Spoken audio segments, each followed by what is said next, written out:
Ես բարևներ եմ բերել Բելգիայի ձեր եղբայր քույրերից։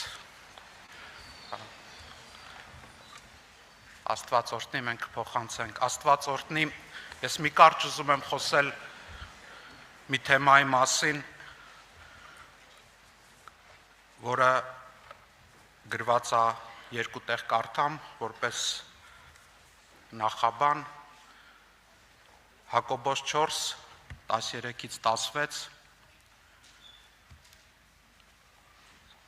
ասում է հիմա մտի կրեք դուք, որ կսեք այսօր կամ վաղը երթանք այս անուն քաղաքը ու հոն տարիմը կենանք և առևտուր ունենք ու վաստակենք։ 14 խոսքն ասում է դուք ոչինչ չգիտեք վաղվա մասին, քանզի ինչ է ձեր կյանքը, երավի շոքի մնե, քիչ մատենը կերևնա ու ետքը կոչնչանա ու անոր տեղը ըսելու եք, պիտի սենք, եթե Տերը կամենա, ապրինք, այս կամ այն բանը ընենք։ Եվ 16 խոսքը սովորացնում ասում է, բայց հիմա ամբարտավանությունով կպարծենաք, այսինքն, երբ որ մենք ծրագրավորում ենք բաներ, որ մեզանից կախված չի, և մեր հույսը, ոնց որ եղբայրները խոսեցին, ապավինությունը Աստծո վրա չի, այսինքն մեր առօրյա ծրագրերն է, մեր մտքի խորհուրդները, Տիրոջ խոսքն ասում է, որ դա պարծանք է, որովհետև դուք ոչինչ չգիտեք վաղվա օրվա մասին։ Եվ նույն բանի մասին ես ուզում եմ կարդալ Սաղմոս 90, 12-րդ խոսքերը, այնպես սովորեցուր մեզ մեր օրերը համրել, որ սրտի իմաստություն ստանանք։ Ես չեմ մտածում, որ եղբայրներ քույրեր ստեղ խոսում է ինչ-որ հանրահաշվի մաթեմատիկական հաշվարկի մասին, երբ որ ասում է սովորեցրում մեզ մեր օրերը համրել, դրանից առաջ կարդում ենք, որ Տիրոջ խոսքն ասում է, եթե մեր կյանքի տարիները 70 լինեն 10-րդ խոսքերում, և եթե զորությունով 80 էլ ըլան, տակավին անոնց փառքը աշխատանք ու ցավ է, վասսի շուտով կանցնեն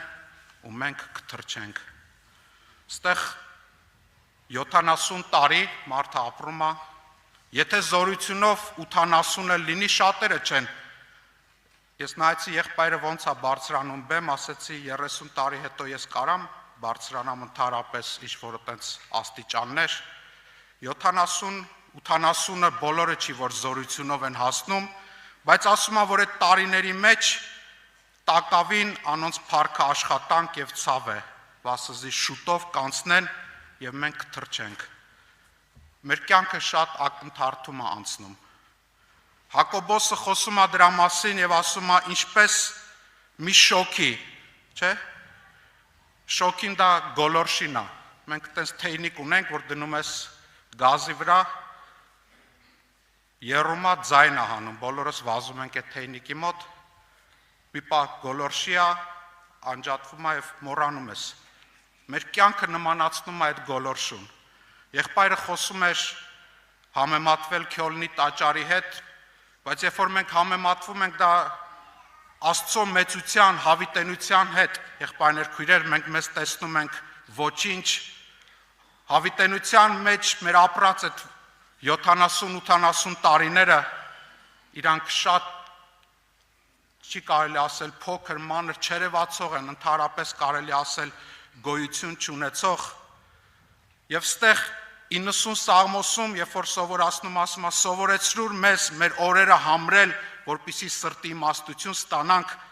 Աստծո խոսքը մեզ ուղղում է ճիշտ ապրելու, իմաստությունով ապրելու, ճիշտ վարվելու այս օրերի մեջ, այս ժամանակների մեջ, որ Աստված մեզ պարգևել է։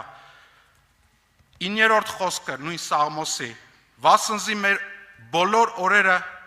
քո բարկության նովդ կանցնեն և մեր տարիները ցնորքի պես, ցնորք դա թարգմանվում է որպես երազ, որպես պատրանք,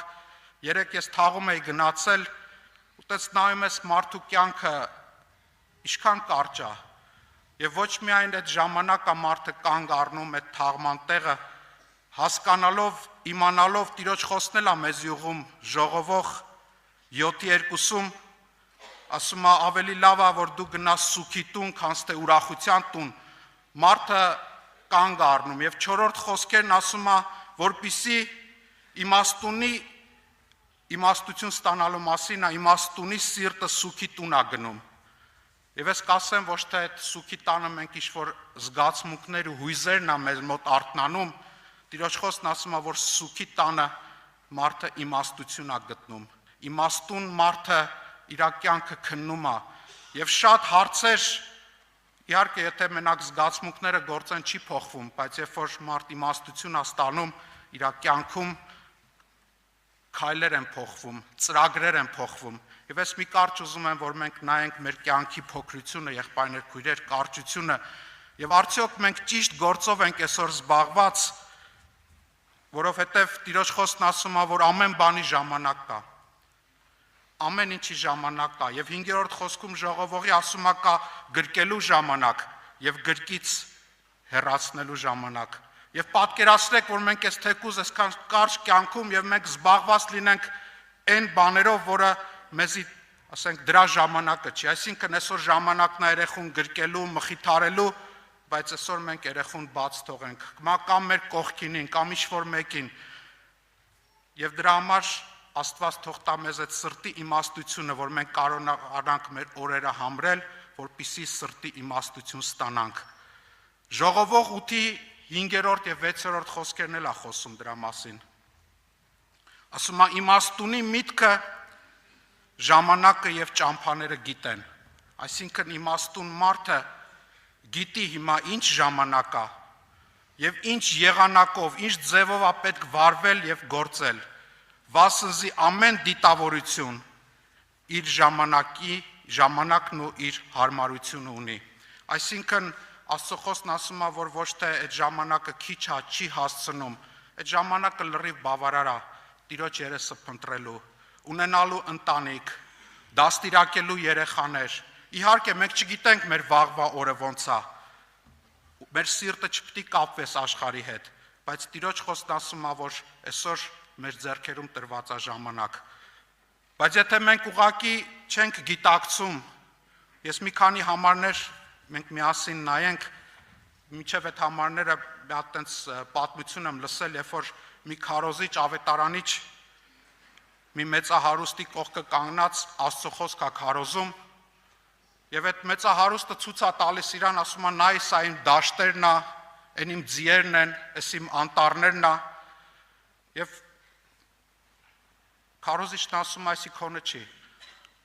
Արդը բարկանում ասում է, ոնց իմս չի։ Այս բոլորը իմն է,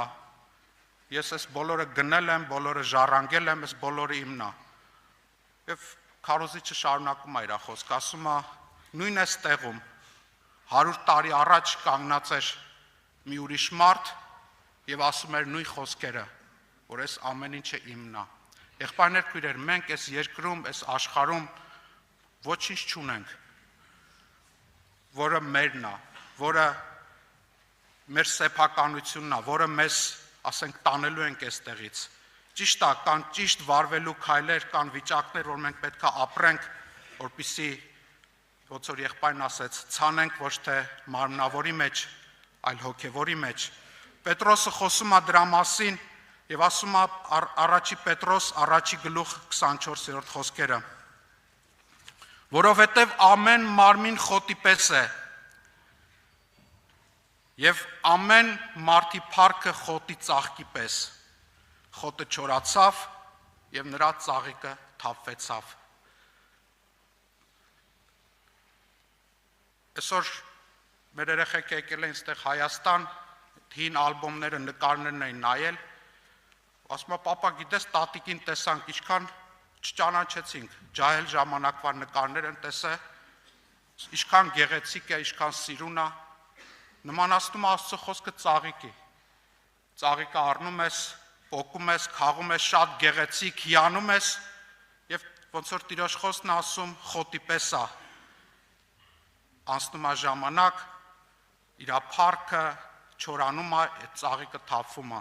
Այսօր մենք էլ ենք դες եղբայրներ քույրեր։ Թեկուզ մեր հայ ազգը տենց ստեղծագործելուց շատ լավ է, երեխեքի անունը լինում է դնում են անթառամ, բայց ինչ ուզում ես արա, տես դերասաններ կան, երգիչներ, ես փոքր է իրանք երգում են մինչև հիմա կան, տարբեր ձևի օպերացիաներ են անում, տարբեր ձևի փորձում են չթառամեն, փորձում են մնան, փորձում են ինչ-որ մի բան անեն, բայց Տիրոջ խոսքն ասում է, մարդու կյանքը, եղբայրներ, քույրեր, մարմինը խոտի պես է։ Հակոբոս 1:10 ասում է, արեգակը ծագեց, սաստիկ տաքություն եղավ, խոտը չորացավ, նրա ծաղիկը թափվեց եւ նրա երեսի գեղեցկությունը կորավ, այսպես էլ հարուստ իր ճանապարհների մեջ։ Եսայայի մեջ հետաքրքիր համար կա նույնս խոսքի վերաբերյալ, Եսայա 6 մինչև 8-րդ խոսքերը, լսում է ձայն մարգարեն եւ ասում է մեկ ձայն ասում է կանչիր եւ ես ասեցի ինչ կանչեմ, ասում է այս թե, այսինքն այս տես բութա դրած իմ թարգմանության մեջ արարատյան տարբեր ձևերի կա գրված, այդտեղ ոնց է Եսայա 46 8-րդ խոսքերը, ասում է այս թե ամեն մարմին խոտ է եւ նրա բոլոր վայելչությունը դաշտի ծաղկի պես։ Եղբայրներ, քույրեր,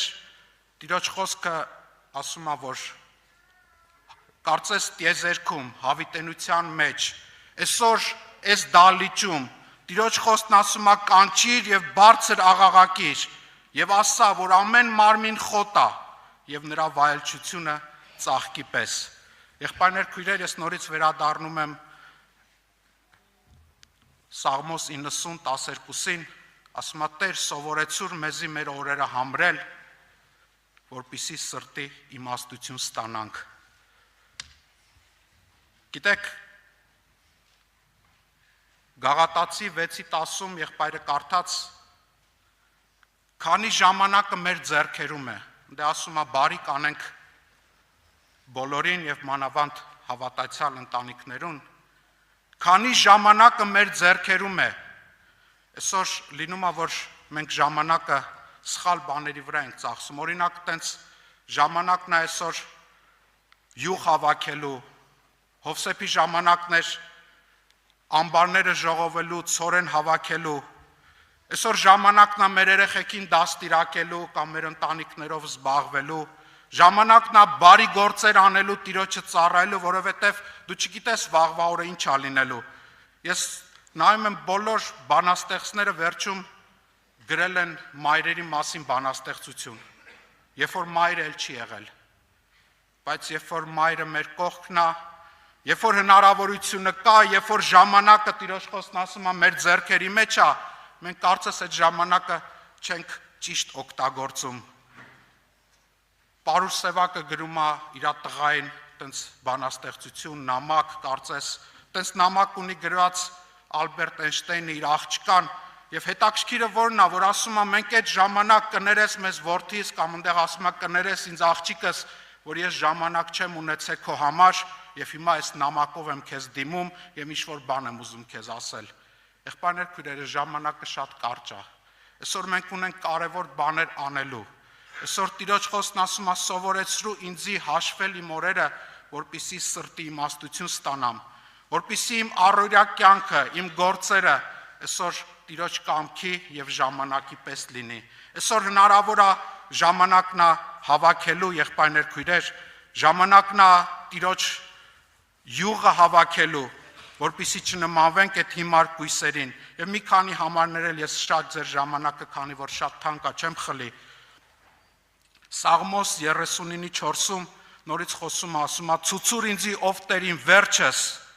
եւ իմ օրերուս չափը, Սաղմոս 39:4, որպիսի գիտնամ, թե ինչպիսի անձվոր եմ ես։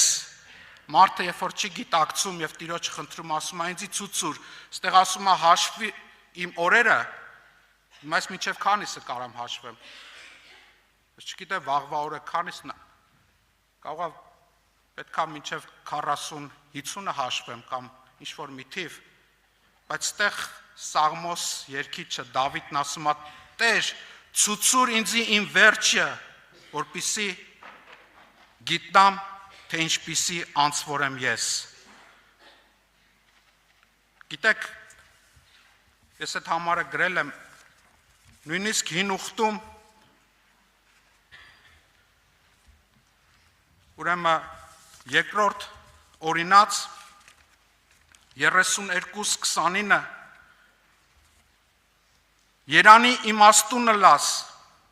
եւ այս բանը հասկանաս,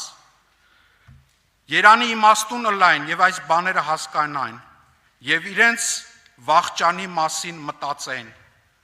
Հետաքրքիր է, որ մարդը իր վախճանի մասին է մտածում, որ մտածում է քիչ է մնացել, մարդը ճիշտ է կարողանում իր կյանքը դասավորի։ Ճիշտ բանը ճիշտ ժամանակին անում, ամեն բան իր ատենին անում, եղբայրներ, քույրեր, եւ Աստծո խոսքը այսօր նաեւ մեզ ուղղում է Ժողովող 9:10, քանի ժամանակը քո ձեռքերին է,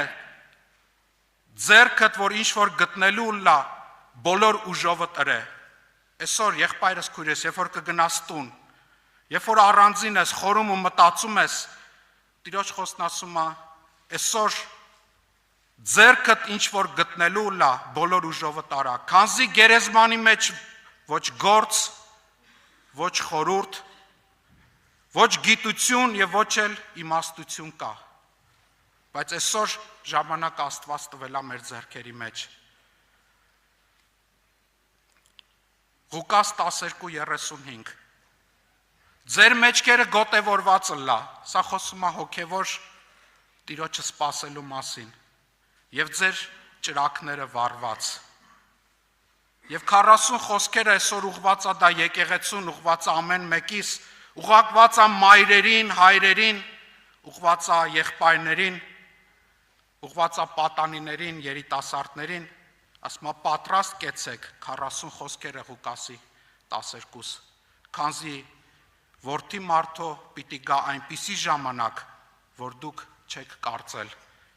Այսօր թող Աստված մեզ արթնացնի, եղբայրներ, քույրեր,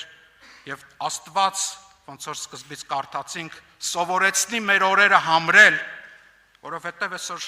որպեսի ճիշտ, կարող է այսօր փոս փորելու ժամանակ չի, կարող է պետք էլ չի փոս փորել, կարող է այսօր գրկելու ժամանակը չի, արդեն պետքա սովորացնես ինքնուրույն լինի, կարող է այսօր գրկելու ժամանակն է, որ այդ մարդը մխիթարության կարիք ունի, հաղորդակցության կարիք ունի, Թող Աստված մեզ սովորացնի մեր օրերը համրել, եւ ինչպես Տիրոջ խոսքն ասում, իմաստունի սիրտը գիտի ժամանակը եւ եղանակը, նաեւ ձևն է Տերը ցույց տալի, ինչ ձևով անես եւ ոնց անես։ Կանգնենք Տիրոջ առաջ, մի կարճ մեր կյանքը բերելով այդ կարճ կյանքը անցած տարիները